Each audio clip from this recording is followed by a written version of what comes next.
I'm Jenn Page. And I'm John Curtis. And we we're are two nerds in a garage. So I read this article. Thank you, Geek Tyrant, for all of your interesting, fun facts you always bring to us. But here is the title of the article.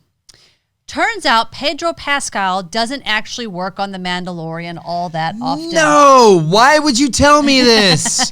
Why? Okay, so here's what I found really fascinating. So Bryce Dallas Howard directed episode 4. And it was a really great episode. But that's the episode where I think everybody started to go, oh my God, The Mandalorian's so hot, right? Because there's all that sexual tension, he had all this great body language. And it turns out she never even worked with him. Gosh. She worked with his stunt double, Brandon, what's his name? It's actually the grandson of So am I to believe Brandon Wayne. Am I to believe that he's in the suit most of the time? I don't know. Think so, right? You're to believe it, but he wasn't in the suit one time with Bryce Dallas. Oh man! And he's just doing voiceover right now. And that was one of the best body language episodes of all of them. So I think that's interesting. You would think that after the popularity of the show, Pedro Pascal would be like, I'm going to be in that suit. Honestly, it's not anything against Pedro because because what it said was he was like in a play in London or something. Yeah. So he had to work the schedule. And the dude's a powerhouse. But also, I mean, if I'm the Mandalorian, I'm going to be the frickin' Mandalorian. I know. Why wouldn't you want to put on that helmet? I know. Well, that got me thinking about all the actors who do their own stunts and how much more exciting it is when Tom Cruise is hanging from an airplane or something. Oh my God. So I got, if you did your homework, we thought of our favorite stunts. We're going to do like our movie top 5 or stunts so of all time. So I will eliminate now Tom Cruise hanging from an airplane. Well, okay. Do you remember when we were watching, but really quick, do you remember when we were watching the movie? So if y'all haven't seen the movies that made us on Netflix, there's 4 episodes. They're all amazing. These documentaries. But remember the Bruce Willis one where Die Hard. Basically, Bruce Willis ties. This isn't one of my favorite stunts. I just thought it was fascinating that he ties himself up with that fire hose, and he's the one who does the jump with the fire behind him. Yes. Not a stunt person. Insane. And then Alan Rickman was like, well, I'll fall off so you can get my face, even though they had a stunt double, and they basically rig him up. They're dropping him I don't remember how 10 stories or something down to a blue mat. To get that reaction, they were like, okay, we're gonna drop you on 3, 2, 1, go. So they go 3, 2, and drop him, and he's like. Yeah, so every reaction you see is real. That's real. I'm falling to my death. Yeah, there's so many more awesome things that you should totally watch and enjoy those on. But yeah, so I think that these actors do their thing, and there's a whole article recently on how Tom Cruise is too old to be doing action movies. It's like Tom Cruise can do action movies till he's 100. Yes, dude is still flying in fighter jets for Maverick. Yeah, I can't even walk to my bedroom without getting winded. So if he can do what he's doing, keep doing it. Okay, so I'm gonna. Can I say Bruce Willis did those stunts? No, he made a concerted effort to do them himself because he knew it was going to make him. Yeah. Die Hard. Well, he needed. Yeah. Well, you guys should watch it. There's a lot of stuff in it that's really fascinating. It's fascinating. Okay, so our top stunts. How about we go back and forth? I'll do my back number and 5. Back and forth. Okay, my number 5 is basically all the fight scenes in Bourne. I'm going to narrow it down, but all the fight scene in Bourne Ultimatum, because remember when they came out? Ultimatum. Well, interesting. The Bourne Identity series. Because remember when they came out, it was the first time you really saw people fighting with purpose. Every single punch had a purpose. There was no just willy-nilly in it. I was hurt looking at those hits. So my top one from the Bourne series is Bourne Ultimatum. It was the whole. Okay, first of all, remember when he's running over balconies and he's jumping over balconies? The balcony jump is huge. And then he flies through that window. Yes. Basically, the stunt guy flies through the window and the camera guy is rigged behind him. Let's give a shout out to camera people in stunt movies because they do unsung crazy heroes stuff to get these shots. But then, and you will always remember this because of them. Yeah. Director. But no, they do crazy things and they don't get any credit for it. No. They're literally on the rigs, jumping through the windows with these guys doing these crazy. But and then Matt Damon, once they're on the other side, it's Matt Damon and he's doing that crazy bathroom fight that was just intense and it was one of my top 5 ever. So I'm going to switch my stuff around and I'm going to change my 5th one to align with yours. Bourne Identity. Okay. The car chase. I don't know if you remember that. I just don't ever think car chases That's a stunt. I just think car chases are so overdone and they're not fun to watch. Okay. After a couple seconds, you know you're what? bored. That being said, the car chase that I remember most movie-wise is The Bourne Identity, where he's in that little beater car, stick shift, and he's with Franco Potente, and he's just zooming around the city, going down the steps, going up. I mean, it's just amazing to me. Well, I think at the time it was probably inventive, and that's why it sticks on your mind. Well, I'd say people have done crazier things since that. Oh, but that's not real, though. Okay, let's make a distinction here. Like the stuff you've seen, Fast and the Furious, like going underneath a trailer truck. Terminator. The stuff they did in Terminator was all physical effects. Oh, dang it, you're digging into. That's like the 80s, right? No. Okay, you know what? I'll go right into my number 4. Okay. Terminator 2, the semi-truck in L.A. River. That is not CGI. There's nothing computer about that. That is a semi-truck crashing through into the L.A. River, chasing a motorbike. And you have these cameras around the motorbike. Let's talk about the stunt guys on the motorbike. Wait, it's not even stunt guys. Those are the actors on the stunt bike. No way. Look at the. Okay, no, show the shot. I watched it recently. Don't commit to our audience on showing shots. Okay. But I've watched it recently, and there's some front shots. Yes, but I watched it recently, and you can see the difference in when it goes back and forth. But it's not CGI.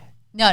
No, this is a semi-truck barreling through the LA River, just crashing through stuff. Great stunt. For sure. What's your number 4? Okay, my number 4, Mission Impossible Fallout. Now, here's the thing. There's so many great Tom Cruise ones. I know. There's the plane that takes off is amazing. There's that sticky gloves on that really tall building one. Yes, don't talk about my 3. Okay, but mine is when he gets himself in that. Okay, so first of all, you remember the helicopter shot with the big rope and the sort of basket thing? Yes. Okay, and he's climbing up the freaking rope, which already is hard enough.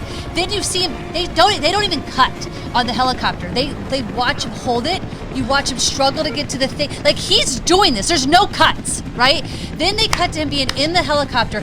Turns out Tom Cruise got a helicopter license so that he could fly it. Oh my God. Because there was no room for a camera person. They had to rig the cameras around. Oh my God. He had to kick the actors out, the stunt guys, and he had to fly the freaking helicopter. I just saw him on Conan saying how he had to learn to fly a jet. No, he had a crazy and magical. Jeez, this guy. Okay, we're talking about stunts. Props, Tom Cruise. Yes, for Dude sure. knows what he's doing. Okay, well then you have a Mission Impossible one? Yes, I have my Mission Impossible one is the first one with Tom Cruise. You'll never forget it. It's a great stunt. It's where he's coming down to try to hack the computer, and he's just hanging there, he's got the glasses on, and dude up there is messing up with the rope. He's like Wingardium Leviosa on it. But look at what he's like. He's like invisible planking it. He's literally, this stunt has a rope on his back. Yeah. And there's no help. There's no help here. He's literally just holding his arms and back, and he's doing a plank without any limbs. But he's done such crazier things since then. I'm surprised you. But this is movie magic. But it is very it's memorable. Movie magic. Like, everyone remembers it. That stunt is rememberable. Absolutely. Okay, my number 3, which I'm sure you have this in your list somewhere, John Wick 3. Is he in your list at all? I had to remove my John Wick because I had so many good ones. So my pick, there's a lot of John Wicks, but the one that stands out in my mind the most because it was so inventive and fun to watch was the knife throwing scene. Oh, yes, the third. Okay, I was like, what's she going to do? Yeah. The knife throwing in the third. There's even a point where I think they take the music out. I may remember this wrong, but I feel like they took the music out and you only heard breath and knives hitting I think I was with you in the theater, and I was like, I turned to you and I'm like, how the hell did they do that? Yeah. How? It was incredible. And awesome. And there's so much you can take from the first John Wick movie, the second. There's so many stunts. Like, Keanu Reeves is doing everything. Well, even I remember the glass room and all that, but for some reason the knife scene just stands out as something so unique. It was so amazing. Yes. All right, what's your number 3, I think? True Lies. You remember that movie? Yes, of course. Okay. The helicopter rescue from the Florida Keys. Jamie Lee Curtis is hanging above water. There's no faking that. It is pretty spectacular. And if she is doing that, even if she's harnessed, it's pretty spectacular. So she's getting pulled out of a limousine. There was also Elijah Dushku's premiere movie. She was the daughter in that. Yes, you're right. Yeah. That was her break. Yeah. But that reminds me of the movies we made and how the helicopter that falls off the building in Die Hard, it looks so real. And it's totally a model. It's It's so hard to tell the difference. Until I watched this documentary a week ago. Yeah. A week ago. I thought that was a real, like they just blew up a helicopter and it fell off the side of a building. It was a scale model. We won't tell you why, so that way you can watch it and enjoy this episode, but it was a model and it's really fun. It's amazing. Okay. My next one is... Where are we? Number 2? I'm number 2. Number 2. You're not going to like what movie I picked because it's your least favorite. Okay. But I picked The Last Jedi. But here's why. That scene of Rey and Kylo in the Red Room is so freaking memorable and so fun. You hated that. No, I didn't. Yeah, you said the set was terrible. I loved that. I thought that was so... I remember thinking that was one of the only memorable things from the movie. Okay. I love them fighting back to back like that. Now, is it That's cool. Is but it you said this set was terrible. The Red Room is stupid. But the fight of them back to back in this room against these people... And look, they're enemies. It's not the biggest, greatest stunt ever. There's been way better fight scenes. I just think that, like, it was so fun to watch. It's memorable. And I really love that, even everything leading up to it with, like, the lightsaber going through Snoke and then her hand coming up and grabbing the lightsaber. Like, all of it just was badass. Here's a testament to what you just said. I just got lightsabered. Here's a testament to what you just said. Okay. My least favorite Star Wars movie by far, but I remember exactly every moment of what you were just talking about. Yeah, it's really great. Like I remember. The problem is you didn't hate the movie altogether. You hated how, we can't really get into it because we're going off topic, but you hated how it ended and what he did to it. You would have forgiven everything else. Yes, if not for the last scene. Yeah. Okay, what is your number 2? Okay, so I didn't talk Matrix yet, right? No. Okay, so I have Keanu Reeves in The Matrix, and I didn't want to narrow it down. I'll start with this, okay? His stunt where he's evading bullets in the first one. It's just one of those like cameras all around and new technology, and he's evading bullets, and it's this just... Okay. That being said... For those of you listening and not watching, he just tried to do a really bad Keanu impersonation. That was me doing Keanu avoiding bullets, and I looked like I got shot 17 times. You look like Gumby, but okay. If Gumby got shot 17 times. But that being said, I will say... You look like those guys who wave outside of gas stations. Hey, there's a car sale here. Yeah, that's what you look like. That's so pathetic. I just wanted our listeners on the radio, on the podcast, they didn't get the visual that they so it's either me avoiding bullets or me selling cars. Thanks. Great. Okay. That being said, any series of action fights in either the Matrix 1, 2, or 3 will just kill. And I particularly love the first major fight scene in the Matrix, the second Matrix, where Neo is just like, I'm freaking Neo. And he's just like, he's like, not even looking while fighting. He's like, and someone almost hits him and he's like, oh, upgrade. I gotta fight harder. I love it. Okay. Before I get to my number 1, are you gonna have more than one more? I have my number 1 and then I have a bonus. Okay, well give us your number 1 then. You want the number 1? I don't care. Give me one of those. Okay, no, I'm going to give you the bonus. Okay. The bonus is a romantic stunt. Oh, I like it. Yes, for is you. There kissing involved? It is for you. It is. What? Yes. Okay. Can you guess? I'm going to say you're going to pick the Spider-Man. Yes, it is Spider-Man.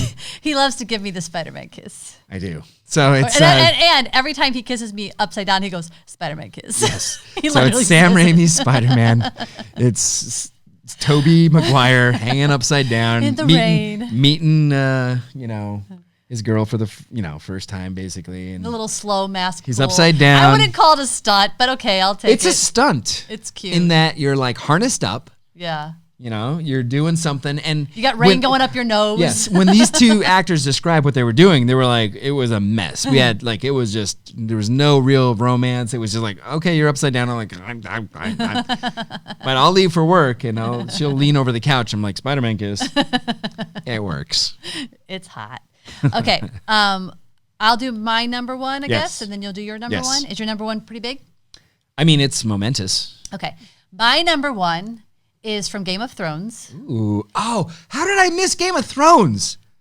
There's so many good stunts there. There's so many. But the one that I will never get out of my head, and it was talked about for weeks after, was the Battle of the Bastards. Oh, my God. When those horses are coming towards Jon, and you can hear his heartbeat and his breath, and they're just coming, and the camera like goes from behind them to around to see them, and they're coming at him, and then this huge battle breaks out, and all props to Game of Thrones, because yes, there was CGI to add more people, but that was real stunts, real just crazy battle, cameras capturing what they could capture. How do you get a stunt coordinator to do all that? Oh, like, it was, I've watched it behind the scenes, and it's terrifying. Like you're literally working with 100 people saying, this is what you got to do. Oh yeah, this is the main actor, this is what you got to do. But even that extra in the corner of the shot. Oh no, like, everybody has to be in it the whole time, because the cameras are moving around and you don't know when you're going to be on camera. Oh my God. And you also have to be safe, which is like the number one thing about stunts, is always being safe. I think the Battle of the Bastards is synonymous with awesome stunts. Oh, we were just talking about it. And I'm glad you brought it up, because I totally forgot about it, and that it deserves major props. Yeah. Battle of the Bastards. And before you get to your number one, it made me think about when you just said my number one is a little less than that now. I kind of figured mine would be better. Oh God. No, but really? No, but you said it was momentous, so it's gonna be momentous, right? Right? But we were talking about like how people kind of have to, they kind of do things, and you have to just. Or I was saying like you're watching and going, oh my God, as the director, you're like scared it's gonna be hurtful or whatever. We were watching. I was watching Home Alone, the movies that made us, and they were talking about I've never seen. The director was talking about how it was not funny watching all those stunts, all those pratfalls. He would literally look away. Christopher Columbus would look away and be like, "Oh my God," because they were literally just like, "Let me just try to jump really far and land on my back," and like, yeah, it was terrifying. And I mean, as an actor, you're always like, hilarious. "I'll try it, I'll do it." Yeah. Okay. So, what is your number one? Your big, momentous, monumental number one. After that. It's not that, you had a good number one. Okay, my number one is from the 1980s. We have Indiana Jones and the Raiders of the Lost Ark. Okay. And we have Indiana Jones and his stunt double, perhaps Harrison Ford in some of these parts, but I guess not. It's when the truck is driving. Do you remember this? Remind me. I'm vaguely coming back to me. The truck's driving. He's trying to take over the truck because the Ark of the Covenant is in the back of the truck. Okay. Okay. So he's on the front of the grill while the truck is driving. Okay. And he's like hanging on for his life. And it like bends. And he's like almost on the ground. He's being dragged. And so he latches on to the bottom of the truck and then slides down, like grabbing like the axle and parts of it with his whip. And then he flips out he hooks the back of the truck and flips out with his whip. So he's being dragged by his whip. Okay. This is the 80s. It's all real. This is all real. So he's being dragged by his whip, and then he starts pulling up by his whip, grabs back onto the truck, climbs over the truck, kicks everyone's butt in the truck, and then kicks the driver's butt and takes over the truck. It's phenomenal. Like in terms of stunts. Especially for the time period where like. Oh my God. I don't think people were really doing that kind of crazy stuff. No. So here's the thing. Next week is our final show till after the New Year. Okay. And Christmas episode. And we're going to have the biggest Christmas nerd I know on, who happens to be one of my best friends. Who? Malia is going to be on here. And because of my Christmas nerd friend is joining us, it made me think about Friends. Friends, the show. Then they just led into a whole bunch of topics. So the show. I'm basically going to set us up by asking you a bunch of questions about Friends, but not just the show. Are you going to nerd shame me about Friends? I mean, I like that you're all witnessing that he's literally not listening to me. Literally not listening. I just said it's more than just the show. Are you ready? Yes. Okay. But we are going to start with the show. Okay. Okay. Thank you for witnessing that. So you have the 6 friends. Okay. If you could remove one from the group and the show would still work. What? Who would you remove? No. This is Sophie's choice. I'm not going to do it. Come on, you got to pick somebody. No. I remove Phoebe. No. Not even hard.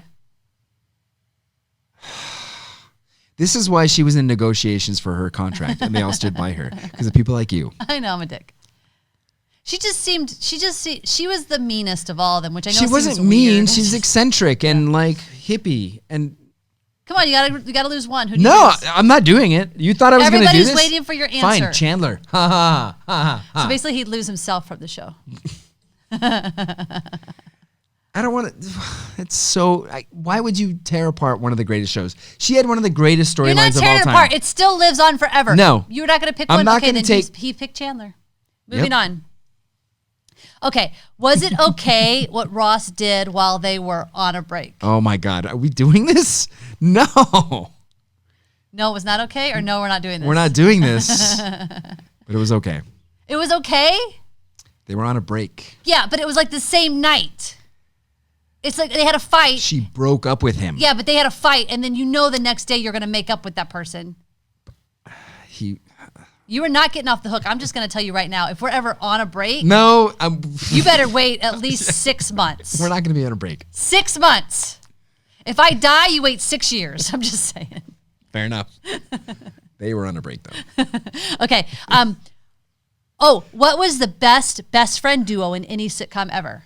Ooh, that's a good question. Don't look Best at my friend duo in sitcom. Okay, there is. Whoa. Let me tell you who I picked because you're probably going to agree with me. Yeah. Nick and Schmidt. And then, of course, Winston, because you can't not have the trio. But you said duo. I know, but it's Nick and Schmidt. It is Nick and Schmidt. Those two are freaking hilarious. Nick and Schmidt and the new girl. I almost said Beavis and Butthead. Oh, that's a good one, too. But I went with Nick and Schmidt. No, that's a great one. Let's talk about Beavis and Butthead. They had a great friendship. Can you and I do Beavis and Butthead now? If I had an afro, I'd cut out the middle and I'd put in nachos. He actually said that once. It was hilarious. Wow. I feel like things in it like. Do you have another? Because I still can't think of one right now. All I can think of is Friends because that's what we were talking about. What do you have? No, Nick and Schmidt was the best for me. That is the best. They're just so perfect. Best friend duo. Hold on. There's got to be going back in history. Let's see. Cheers, MASH. We're going back. Will and Grace. Oh, Will and Grace. That's a best friend duo. They're pretty good, but you wouldn't pick them over Nick and Schmidt. No. Okay, next question is, okay. In the new year, we're going to do a whole episode on this topic, so I don't want you to dissect it too much. Okay? I just want you to give me your first answer that comes to mind. Okay? What was the best buddy duo in any movie? Bosom Buddies. In any movie. Bosom Buddies was a TV show. No, wasn't it a movie? And also, you didn't even watch it, so why would you call it the best buddy duo? Tom Hanks.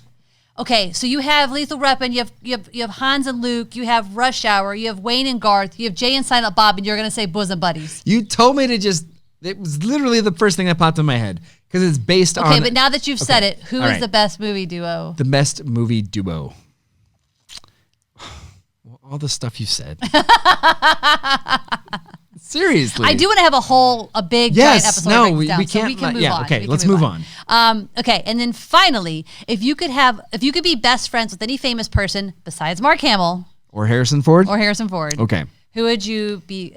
What you would really want to be best friends with Harrison Ford? Yeah, he'd just be quiet and cranky all the time. Although he does seem happier lately, though, doesn't remember when you were Harrison Ford? That was cool. I think he's chilled out in his older age. I think so, too. But anyway, yes, besides those two, who would you want to be best friends with? Celebrity. Yes, celebrity. Well, I mean, we got the Marvel Universe. Let's see. Oh, you know what? Someone politically active, maybe. Who do you have? Oh, I didn't come up with the answer. Really? Yeah. I mean, we already know that Emma Thompson is like on top of my list for that. Daisy Ridley. I also think that you would have a lot of fun with Patton Oswalt. Yeah, totally. You guys would be besties. I think Mark Ruffalo. You think you'd be besties? Yeah. I feel like you'd be besties with somebody more like a Patton because they're more silly with a sense of humor. Yeah, like a Josh Gad. Comedians, though, I feel like are just on all the time. How do you be friends? Yeah, just like everybody you work with. No, how do you be normal friends with someone like a mega comedian? Like Patton Oswalt is next level. He's up here. He's always on all the time? I don't know. He's got that serious deep side. I know. He's got a lot of like stuff that he deals with, But so Mark Ruffalo? Yeah, why not? Your new best friend? Yeah, Mark. Let's play. I'm surprised you didn't say that guy. Let's play games. That guy that you're in love with. Who? Who's your man crush? Who's my man crush? Wait. Not Carrie Ellis, because I have a couple man crushes apparently. Oh yeah, what's his name? James Marsden. James Marsden. Let's be best friends and not kiss.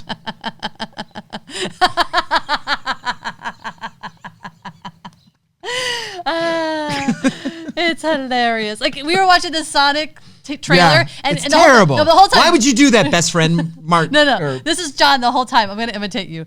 This is horrible. This is stupid. Who made this? Why would you go see this? I would never go see this. James Marsden. I'm going to go see this. He does bring a special beauty to his movies. Oh, before we go, though, we have to talk about last week we challenged you to watch Dolemite Is My Name. Yes. And now you're going to tell us, how does it compare to your great love of Bowfinger? Dolemite is my name, and talking about movies is my game. That was so terrible. Please don't air this. I appreciate it. I love it. No, it's really good. Eddie Murphy. It's his best role. So you do agree, better than Bowfinger. Yeah. That means, you know what that means? Oh, no. I was right again. It's my life. This is his life. But I'm always right. You can't help it. So, no, Dolemite is my name. Eddie Murphy's best role. And I'm saying, like, he brings it. He's got these layers of, like, comedy and sadness and grief and strife. Good job, dude. So this past week, how many of you guys saw Netflix's amazing tweet? Which, let me read it exactly. Oh. Are we doing this right now? Netflix, if you didn't see it, please look it up because you're going to laugh your ass off. Now, sadly, we've already read them so many times that we're not, but we were like crying tears laughing. Crying. So Netflix tweeted, what's something you can say during sex, but also when you manage a brand Twitter account? And every brand under the sun got involved. So there were blue check marks everywhere, and they were chiming in with dirty stuff.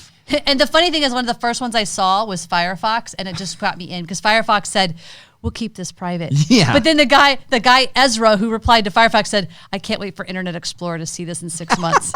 Like, I was in. I think I spent an hour reading these. Oh, at least 35 minutes for me. One of my other favorite ones was Groupon. How likely would you be to recommend us to a friend? How long? Oh. He already forgot what we're doing. No. You want to read one of your favorites? Okay. Kraft macaroni and cheese can take anywhere between 7 and 10 minutes. And Elias said, it'll be done when the noodle is no longer hard. Pretty much. Petco. Petco! Just read all your animals' needs.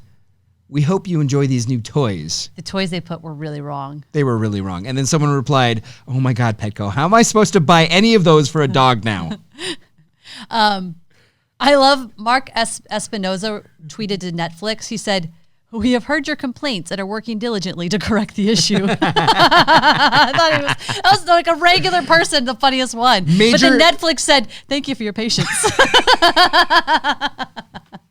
This is so juvenile. I love it. I know. So Ubisoft, major mega like gaming company, just said Ubisoft.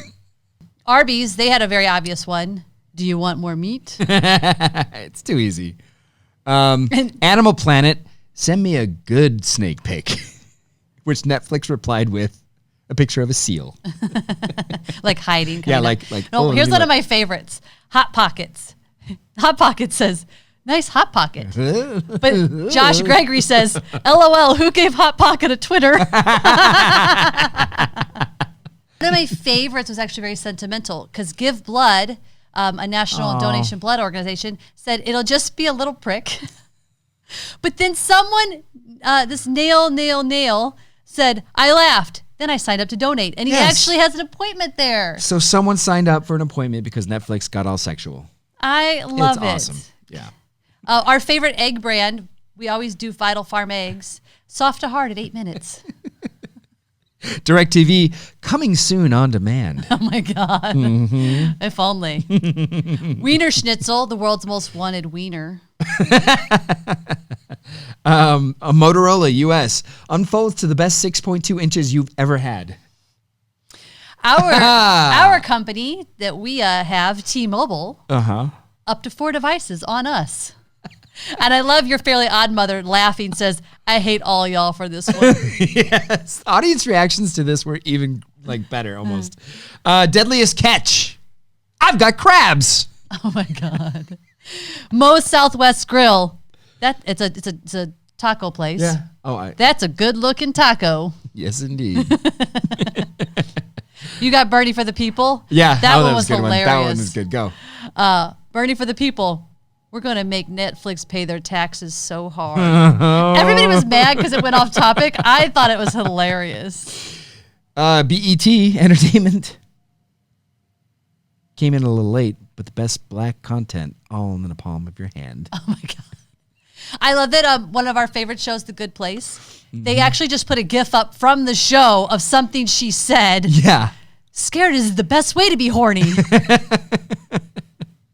Way to be there. That was one of the only TV shows. Yeah. Out of the whole thing. Yeah. Buffalo Trace, which is a whiskey company, said, "How do you take it?" Okay, All on right. that. Hey, good show.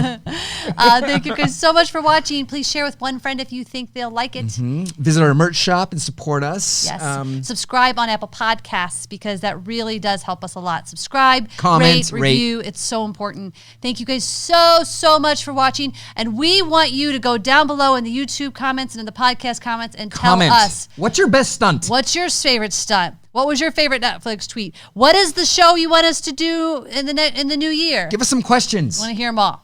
See you Thanks, later. guys. You've been listening to Two Nerds in a Garage podcast. If you're having fun nerding out with us, please subscribe on Apple Podcasts. Rate and review as it really helps others find the show, which helps us keep delivering fun content. We're also on all of your other favorite podcast apps, as well as on YouTube, Facebook, Instagram, and Twitter. This show is supported by our listeners just like you. Please visit twonerdsinAgarage.com to find all the ways you can help keep supporting us, including our merch shop and direct donations through PayPal. Thank you again for being on this hero's journey with us.